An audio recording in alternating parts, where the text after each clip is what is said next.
নমস্কার, বাঙালি রান্নাঘরে আপনাদের সবাইকে স্বাগত। আজ আমার রেসিপি হোটেলের মতো ডিম কারি। এখানে না লাগবে টমেটো, না লাগবে টক দই। এখন আমি এখানে একটু সর্ষের তেল দেবো। এখানটা রান্নাটা সর্ষের তেলই হবে। সর্ষের তেল দিয়ে দিলাম।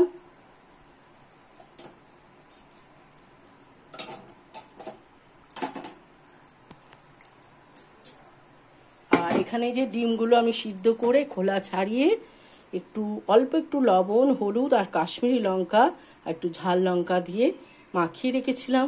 এখন এই তেলের মধ্যে ডিমগুলো আমি ভেজে তুলে নেব। ডিমগুলো আমি ভেজে তুলে রাখলাম। আর ডিম ভাজার তেলটা আমি ব্যবহার করব না, এটা ব্যবহার করলে কালো কালার চলে আসবে রান্নাটায়। ডিমগুলো করার জন্য আমি এখানে মাঝারি সাইজের 3টে পেঁয়াজ কুচি কুচি করে রেখেছি, ছোট ছোট করে টুকরো। আর কড়াইয়ে দিয়েছি সর্ষের তেল। এবার আমি কড়াইয়ের মধ্যে সর্ষের তেলের মধ্যে এই পেঁয়াজটা দিয়ে সামান্য একটুখানি ভাজবো, বেশি লাল করা যাবে না।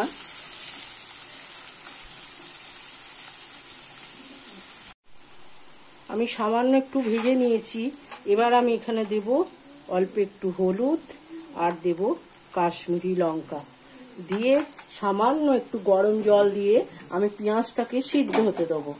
পেঁয়াজ সিদ্ধ হলে কালার এমনি হবে, সুন্দর লাগে খেতে। ভাজলে সে কালারটা আর আসে না। এবার আমি ঢাকা চাপা দিয়ে পেঁয়াজটা সিদ্ধ হতে দেবো। এবার আমি একে একে সব মশলাগুলো দিয়ে দেবো। এখানে দেবো 1 চামচে আদা রসুন বাটা, 1 চামচে দিলাম আর একটুখানি দিলাম। আর দেব একটুখানি হলুদ গুঁড়ো, দেব ধনে গুঁড়ো, দেব জিরে গুঁড়ো, দেব কাশ্মীরি লঙ্কা গুঁড়ো। এখানে কাশ্মীরি লঙ্কা গুঁড়ো ব্যবহার করলাম। আর দেব সামান্য একটু ঝাল লঙ্কার গুঁড়ো। আর দেব পরিমাণ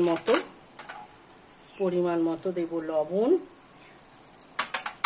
দিয়ে আমি মশলাটাকে ভালো করে কষাবো।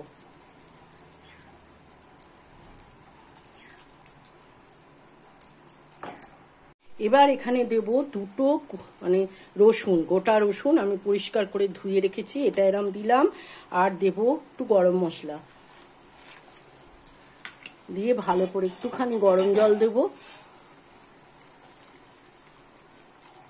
এবার আমি ঢাকা চাপা দিয়ে মশলাটা একটু রান্না করব।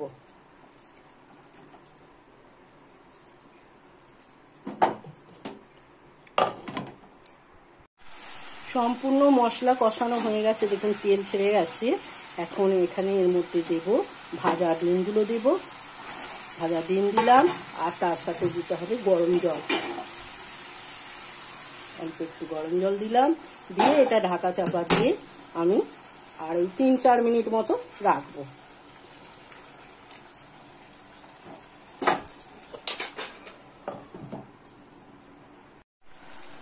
কালারটা কি সুন্দর এসেছে দেখুন, হোটেলের রান্নার মতো। আর এতে আমি এখন আপনারা যে যেমন কারিটা রাখবেন, আমি আরেকটু কারিটা একটুখানি মধ্যে দেবো। আর এর মধ্যে দেবো একটুখানি ধনে পাতা। আর এতে কাঁচা লঙ্কাও দিতে পারেন, কিন্তু আমরা ঝাল বেশি খাই না বলে আমরা দিলাম না। এখানে দিলাম অল্প একটু ধনে পাতা। ধনে পাতাটাকেও আমি একটু মেল্ট করব, এর সাথে মেশাবো। এই রেসিপিটি একবার আপনারা বানিয়ে খাবেন বাড়িতে, দেখবেন কি ভালো লাগে। রুটি, পরোটা, লুচি, ভাত যার সাথে খান না কেন একবার ট্রাই করে দেখবেন। যদি ভালো লাগে লাইক, শেয়ার আর কমেন্টের জন্য অনুরোধ রইল। চ্যানেলটা সাবস্ক্রাইব করবেন যাতে নতুন নতুন রেসিপিগুলো আপনাদের কাছে পৌঁছাতে পারে। ভালো থাকবেন, সুস্থ থাকবেন, ভালো খাবার খাবেন।